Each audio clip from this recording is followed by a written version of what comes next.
नमस्कार, निर्मल शिवभक्ति YouTube channel में मैं विनय कुमार गिरी आप सभी का हार्दिक अभिनंदन करता हूं।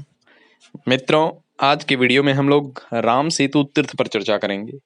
राम सेतु वह स्थान है जहां भगवान श्री राम ने सागर पर सेतु का निर्माण किया था और वानर सेना सहित लंका पहुंचे थे। तो उस सेतु की क्या महिमा है? वहीं पर रामेश्वरम तीर्थ है जहां शिव जी का ज्योतिर्लिंग स्थापित है, जो भगवान राम ने ही स्थापित किया था। तो इन सब बातों से जुड़ी राम सेतु तीर्थ की महिमा के विषय में चर्चा करेंगे। जो लोग चैनल पर नए हैं, चैनल को सब्सक्राइब कर लें और बेल आइकन को प्रेस कर लें, क्योंकि ऐसे ही आध्यात्मिक वीडियो लेकर मैं आता ही रहता हूँ। धन्यवाद मित्रों। आइए देर न करते हुए वीडियो को शुरू करते हैं। श्री रामचंद्र जी के द्वारा बनाए हुए सेतु से जो परम पवित्र हो गया है, वह रामेश्वर नामक क्षेत्र सब तीर्थों में उत्तम है। उसके दर्शन मात्र से संसार सागर से मुक्ति हो जाती है। भगवान विष्णु और शिव में भक्ति तथा पुण्य की वृद्धि होती है। सेतु का दर्शन करने पर मनुष्य सब यज्ञों का कर्ता माना गया है। उसने सब तीर्थों में स्नान और सब प्रकार की तपस्या का अनुष्ठान कर लिया। सेतु में स्नान करने वाला पुरुष विष्णु धाम में जाकर वहीं मुक्त हो जाता है। सेतु, रामेश्वर लिंग और गंधमादन पर्वत का चिंतन करने वाला मनुष्य सब पापों से मुक्त हो जाता है। द्विजवरों, जो सेतु की बालुकाओं में शयन करता है, उसकी धूल से वेष्टित होता है। उसके शरीर में बालू के जितने कण सटते हैं, उतनी ब्रह्महत्याओं का नाश हो जाता है। सेतु के मध्यवर्ती प्रदेश की वायु जिसके संपूर्ण शरीर का स्पर्श करती है, वह उसके 10,000 सुरापाप का तत्काल नष्ट कर देता है। पुत्र और पौत्रों के द्वारा जिसकी हड्डी सेतु में डाली गई है, उसका 10,000 बार की हुई स्वर्ण की चोरी का पाप उसी क्षण नष्ट हो जाता है।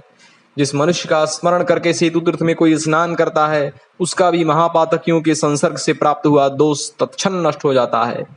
मार्ग को नष्ट करने वाला, केवल अपने लिए भोजन बनाने वाला, सन्यासियों और ब्राह्मणों की निंदा करने वाला, चांडाल का अन्न खाने वाला और वेद बेचने वाला, ये 5 ब्रह्म हत्यारे कहे गए हैं। जो ब्राह्मणों को बुलाकर यह आशा देता है कि तुम्हें धनादि दूंगा और फिर यह कहकर त्याग देता है कि मेरे पास नहीं है, वह भी ब्रह्म हत्यारा कहा गया है। जो जिससे धर्म का उपदेश ग्रहण करता है, वह उसी से द्वेष करे या उसकी अवहेलना करे, तो वह भी ब्रह्म हत्यारा कहा गया है। जो पानी पीने के लिए जलाशय की ओर जाती हुई गौओं के समूह को रोक देता है, उसको भी ब्रह्मघाती कहा गया है। सेतु तीर्थ में आकर वे सभी अपनी पाप राशि से मुक्त हो जाते हैं। ब्रह्म हत्यारों के समान जो दूसरे पापी हैं, वे भी सेतु तीर्थ में आकर अपने पापों से छुटकारा पा जाते हैं। जो उपासना का परित्याग करता, देवता का अन्न खाता, शराब पीता, शराब पीने वाली स्त्री से संसर्ग रखता, वेश्या का अन्न खाता और किसी अन्य समुदाय अथवा संस्था का भोजन ग्रहण करता है, तथा जो पतित का अन्न खाने में तत्पर रहता है, ये सभी सुरापापी अर्थात शराब पीने वाले कहे गए हैं। ये सब कर्मों से बहिष्कृत हैं। ऐसे लोग भी सेतु तीर्थ में स्नान करने से पाप रहित हो मुक्त हो जाते हैं। शराब पीने वाले के समान अन्य जो पापी हैं, वे भी सेतु में गोता लगाने से पाप मुक्त हो जाते हैं।